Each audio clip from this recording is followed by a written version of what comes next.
Okay, it looked like the center shaft here was loose, and all we had to do solder here. The solder was kind of got loose here or separated, and now it tighter, so we don't have to take the whole thing apart. It was just these three little solder joint that they were not really good. So what we do, gonna plug it in right now, see if it's gonna work, and then we go from there.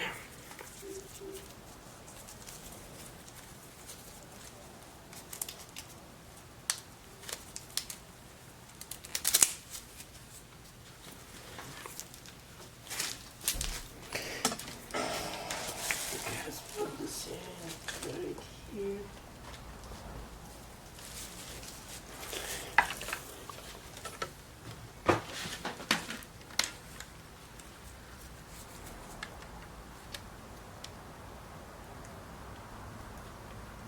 It's not loose anymore. So it's gonna power it up completely.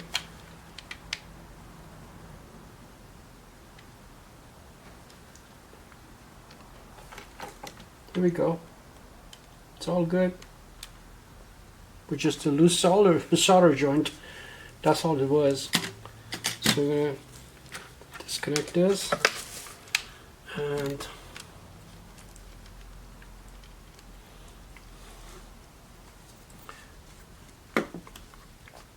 put this back together. That's all.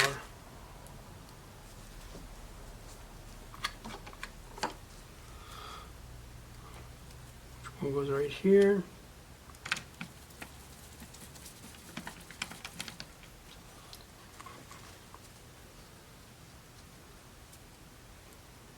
One screw goes down here.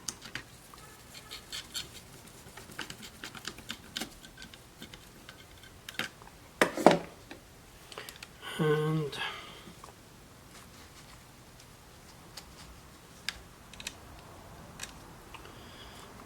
okay, we had 1, 2 here.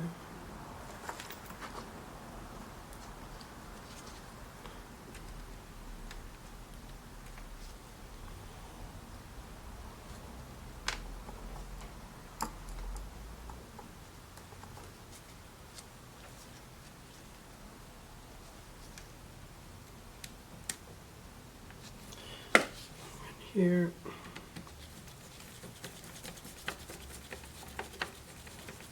We didn't have to really open this part, but my assumption was that couldn't be the bad part, so it's actually a lot easier than we thought. I thought we have to open the whole entire unit to bring the jack out and then fix it or remove and put a brand new one in there. But apparently just the solder joint was really bad, and all we did, we resoldered it and we're good to go now. So there should be no issues with it.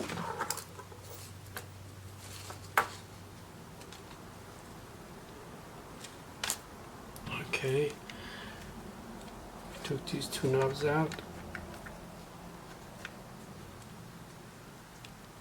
This one goes here.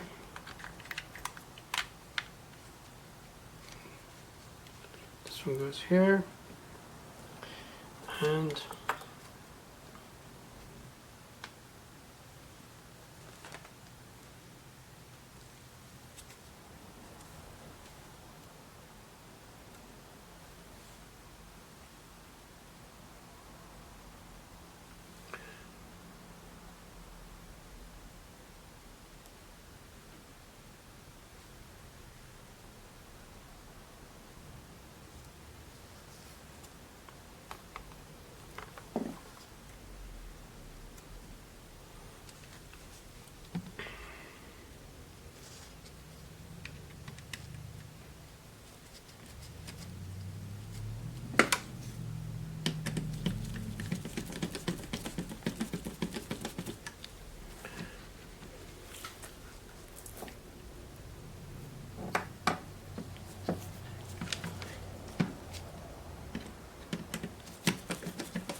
Okay, now we go and put the last part, which we took off already here, and we should be good to go.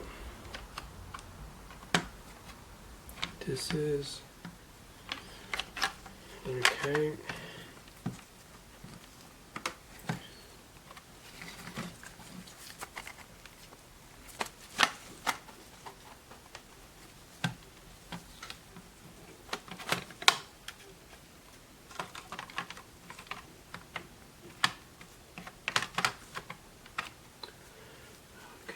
Okay, let's do this. And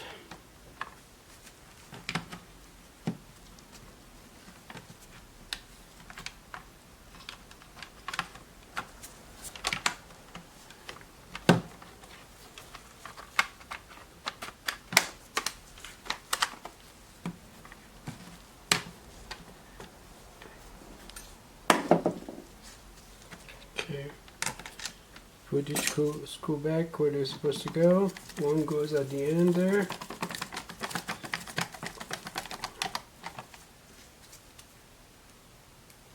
These are common, the power supply jack, because constantly using on a gig and all that, they go bad. This is very common for this equipment. So you know what to do. Basically, you open the back, and like 95% of the time, probably the solder joint. But I thought it might have been more than that. But either way, we figured it out before we got to open the whole time, because I wasn't kind of ready to get it done. But you know, by just putting there and touching the little probe inside of it, it was wiggling, and then I figured out it must be loose. So all we did, there was 3 little solder joints on top, and all we did, we resolder it, and that wasn't that hard. The whole process might, after you remove the screws and put it back, the whole process might take you like 10 minutes to do. So it's not really a major issue, major work for you to get done. And then from thereafter, it should work perfect. This is really a good unit, and I'm going to do a review on it later on. It's got 2 good mics in it. It's got a built-in reverb for each channel. It's got 8 channels. It's got a built-in EQ for each channel. You can adjust the EQ, you can adjust the reverb, you have gain control. It's really a good unit. We'll do a full review on it later on, and then you guys can watch that. Thank you for watching this, and please subscribe to our channel. We got a lot more repairs and a lot more stuff that we get done for you, and we post it one video at a time. And we go from there. Hopefully you'll be all happy with the result, I'm pretty sure. If you guys that'd be able to answer all your questions. If you have any questions or regards, if you have any comments, please let me know how we can improve. I appreciate every comment you give to us. I make sure you follow up and make sure that we do the repairs on the product that you guys request. So this should be done when you put the stuff together, when you put it back, and then we get it all set up, and we should be okay to go. So let's do this, and then we have the power cord.